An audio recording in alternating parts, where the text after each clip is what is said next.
মৃত্যুর পর মুসলিম সমাজ তার উত্তরাধিকারী নির্ধারণের জন্য এক কমিউনিটি মিটিং করেছিল।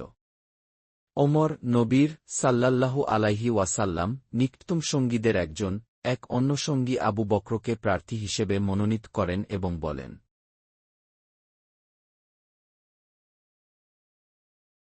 আমি আমার আনুগত্যের ভোট দিচ্ছি। কে কমিউনিটির অন্যান্য সদস্যরা একইভাবে ভোট দেন। এর ফলে আবু বকর মুসলিম রাষ্ট্রের পরবর্তী নেতা হন।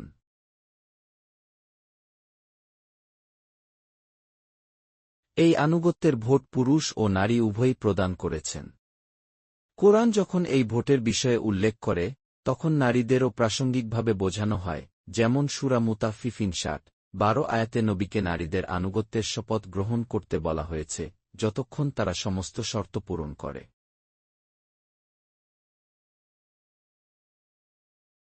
আমি লক্ষ্য করেছি, মুসলিম নারীরা যখন কমিউনিটিতে প্রবেশ করতেন, তাদেরকে কিছু ন্যূনতম শর্ত পূরণ করতে হতো। ইসলামের প্রথম শতাব্দীতে মুসলিম নারীরা তাদের কমিউনিটির রাজনৈতিক জীবনে যথেষ্ট সক্রিয় ছিলেন, যদিও পরবর্তী শতাব্দীতে কিছুটা কম সক্রিয় হয়ে গিয়েছিলেন।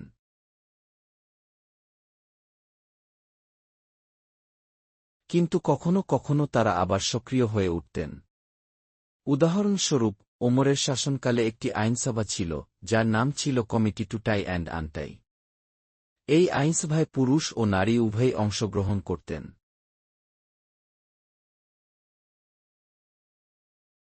কিছু সময়ে সরকারি পদে নিযোগের ক্ষেত্রে কিছু প্রশ্ন উঠেছিল।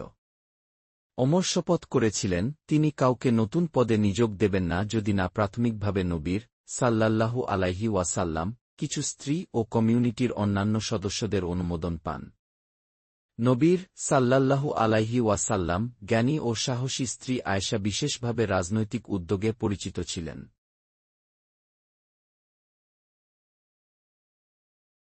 ওমরের শাসনের পরে তিনি এমনকি সেনা নেতৃত্ব দিয়েছেন, যেমন বিখ্যাত ক্যামেল ব্যাটলে। যদিও পরে তিনি আলীর বিরুদ্ধে লড়াই করার জন্য অনুশোচনা করেছিলেন, তিনি কখনও নেতৃত্ব গ্রহণ করার জন্য অনুশোচনা করেননি।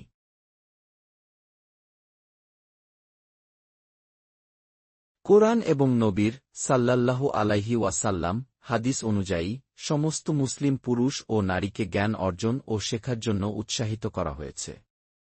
ইসলামের ইতিহাসে নারীরা অবশ্যই গুরুত্বপূর্ণ অবদান রেখেছেন।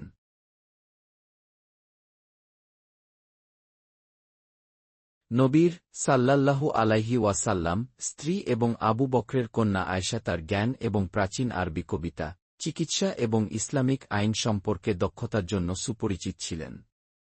তবে সাধারণভাবে, ইসলামের প্রাথমিক বছরগুলোতে নারীরা প্রাকৃতিক বিজ্ঞানের বিকাশে বড় ভূমিকা পালন করেননি, কিন্তু হাদিসের ক্ষেত্রে তারা খুব গুরুত্বপূর্ণ ভূমিকা রেখেছেন।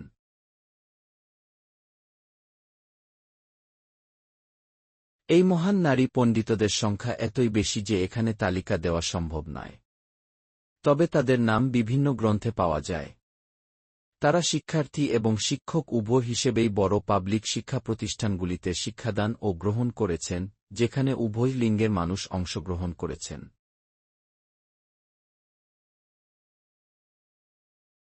এই প্রতিষ্ঠানে তারা বড় ক্লাসে বক্তৃতা প্রদান করেছেন, যেখানে পুরুষ ও নারী উভয় শিক্ষার্থী উপস্থিত ছিলেন।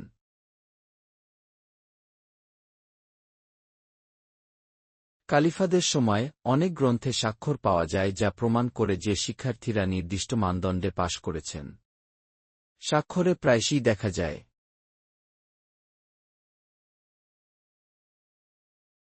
পুরুষ-নারী উভয় নাম একসাথে লেখা আছে, যা প্রমাণ করে যে পুরুষ ও নারী উভয়ই এই গুরুত্বপূর্ণ বিদ্যায় সমানভাবে অংশগ্রহণ করেছিলেন। তারা শিক্ষার্থী ও শিক্ষক উভয়ই ছিলেন।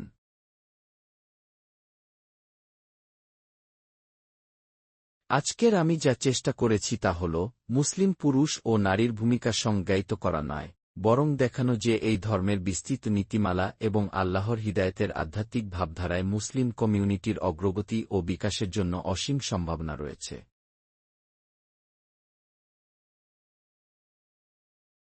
ইসলাম প্রাথমিক শতাব্দী থেকেই পুরুষ ও নারীর মৌলিক অধিকার নিশ্চিত করেছে, কিছু এমন অধিকার যা আমরা এখনও পুরোপুরি উপলব্ধি করতে পারিনি।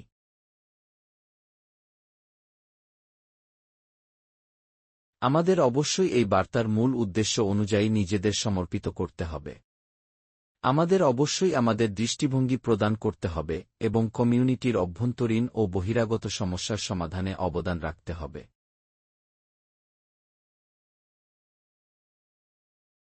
এটি বিশ্বাসের একটি গুরুত্বপূর্ণ দিক, যা আমরা অনেক দিন উপেক্ষা করেছি।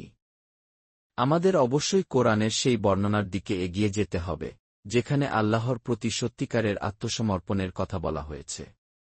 কোরআনে বলা হয়েছে,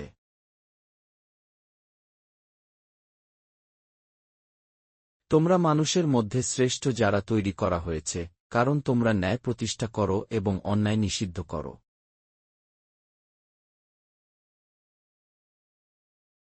এছাড়া মুসলিম নারীরা এবং পুরুষরা কমিউনিটিতে রাজনৈতিক অংশগ্রহণেও সক্রিয় ছিলেন।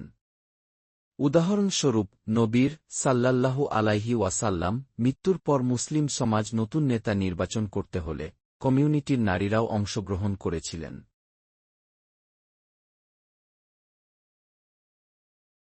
আয়েশা নবীর সাল্লাল্লাহু আলাইহি ওয়াসাল্লাম এর স্ত্রী এবং আবু বকরের কন্যা ছিলেন, যিনি জ্ঞানী ও রাজনৈতিকভাবে সাহসী ছিলেন।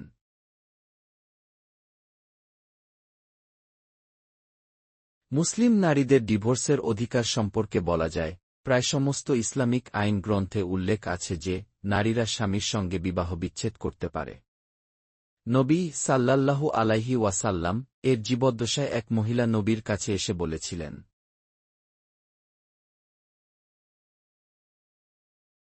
তিনি তার স্বামীর সঙ্গে বিবাহ বিচ্ছেদ করতে চান, কারণ তিনি মনে করেন বিবাহের মধ্যে থেকে তিনি ভালো মুসলিম হিসেবে থাকতে পারবেন না। নবী সাল্লাল্লাহু আলাইহি ওয়াসাল্লাম জিজ্ঞেস করলেন,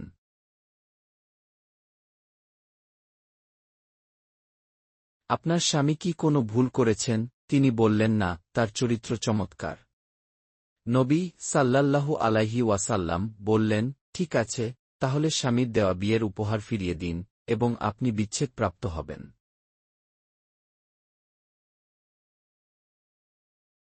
এই নীতি অনুযায়ী সমস্ত মুসলিম বিচারক নারীদের পূর্ণ ডিভোর্সের অধিকার স্বীকার করেছেন। কিন্তু বিশ্বে কিছু মুসলিম সমাজে এই অধিকারকে সীমিত বা কঠিন শর্তের মধ্যে আবদ্ধ করা হয়েছে।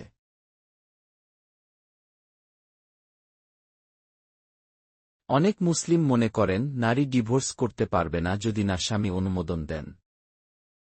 অনেক সময় বলা হয় নারীর ডিভোর্সের অধিকার নেই, যেন তাদের কোনো অধিকারই নেই। কিন্তু বাস্তবে প্রায় সব ইসলামী বিচারক এবং কোরআন স্পষ্টভাবে বলে যে নারীর ডিভোর্সের অধিকার আছে। আমি আগেই যে আয়াতের কথা বলেছি সেখানে বলা হয়েছে,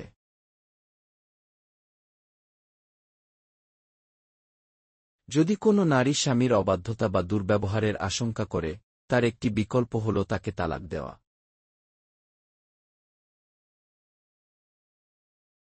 কোরআনের সূরা বাকারা প্রায় 2:28 এও নারীর বিচ্ছেদের অধিকার উল্লেখ আছে। তাই কোরআন এবং নবী সাল্লাল্লাহু আলাইহি ওয়াসাল্লাম এর বাণী দুটো থেকেই পরিষ্কার বোঝা যায় যে এটি নারীর মৌলিক অধিকার।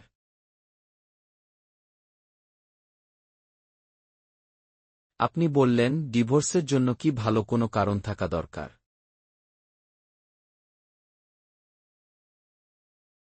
হ্যাঁ, ইসলামে সাধারণভাবে ডিভোর্স উৎসাহিত করা হয়নি। নবী সাল্লাল্লাহু আলাইহি ওয়াসাল্লাম বলেছেন,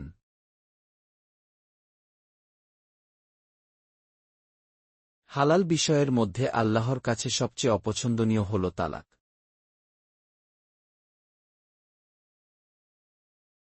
তাই যখন দাম্পত্যে সমস্যা দেখা দেয়, তখন সঙ্গে সঙ্গে ডিভোর্সের পথে যেতে বলা হয়নি।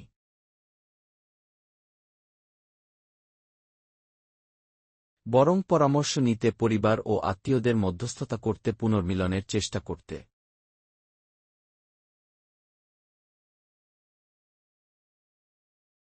এগুলো কোরআনের নির্দেশ। বিশেষ করে সন্তানদের ভবিষ্যতের কথা বিবেচনায় রাখার তাগিদ আছে।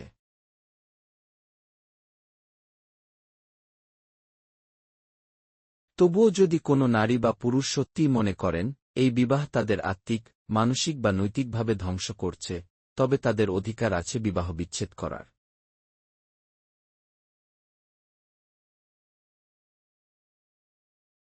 কারণ কি যে কোনো কারণই নয়, যুক্তিসঙ্গত কারণ থাকা জরুরি, কিন্তু কারণটি খুব জটিল হওয়া বাধ্যতামূলক নয়। এমন কি একসাথে থাকলে ভালো মুসলিম হিসেবে থাকা যাচ্ছে না, এটাও একটি কারণ হতে পারে।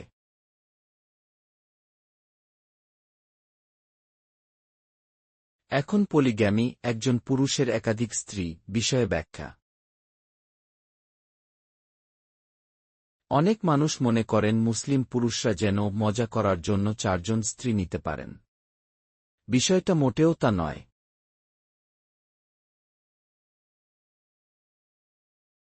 আমি সবসময় বলি, এই বিষয়ে কোরআন যেভাবে আলোচনা করেছে তা অত্যন্ত তাৎপর্যপূর্ণ। কোরআন প্রথমে পুরুষ বা নারীর প্রয়োজন নিয়ে কথা বলেনি। প্রথমেই কথা বলেছে এতিম শিশুদের প্রয়োজন নিয়ে। ইসলামের শুরুর সময়কার এক ভয়াবহ যুদ্ধে মুসলিম সমাজে প্রচুর পুরুষ নিহত হন। ফলে অনেক নারী বিধবা হয়ে যান এবং অসংখ্য শিশু এতিম হয়ে পড়ে। যে সমাজে পুরুষের সংখ্যা নারীর তুলনায় খুব কম, সেখানে বহু নারী ও শিশু সুরক্ষা ও পরিবারের অভাবের মধ্যে ছিল। এই প্রেক্ষাপটে কোরআন বলছে,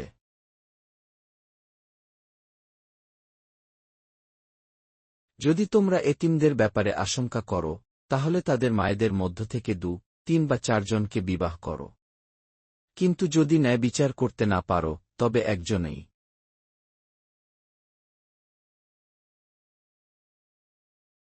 অর্থাৎ মূল লক্ষ্য এতিম শিশুদের সুরক্ষা, দ্বিতীয় লক্ষ্য বিধবা নারীদের সামাজিক নিরাপত্তা শর্ত।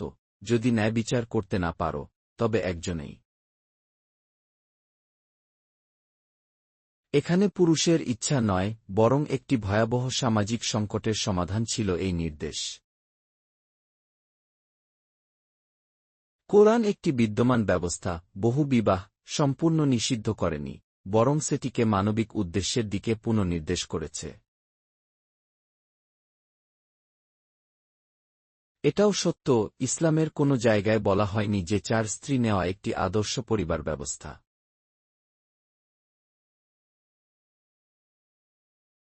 বরং শর্ত এত কঠিন করা হয়েছে যে বাস্তবে তা খুব বিরল। আরও একটি আয়াতে বলা হয়েছে, তোমরা কখনোই সম্পূর্ণ ন্যায় বিচার করতে পারবে না, যদিও তোমরা তা কামনা করো।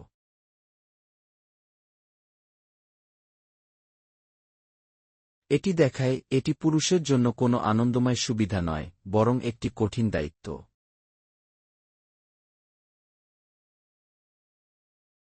খ্রিস্টান ও ইহুদি ধর্মে বহুবিবাহের ইতিহাস।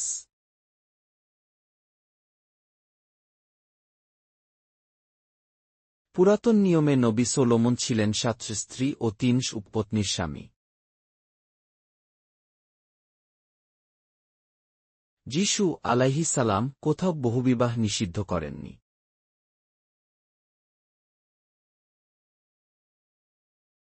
ক্রমে সমাজে নিয়ম বদলে গিয়ে এক স্ত্রীকে মানদণ্ড করা হয়েছে।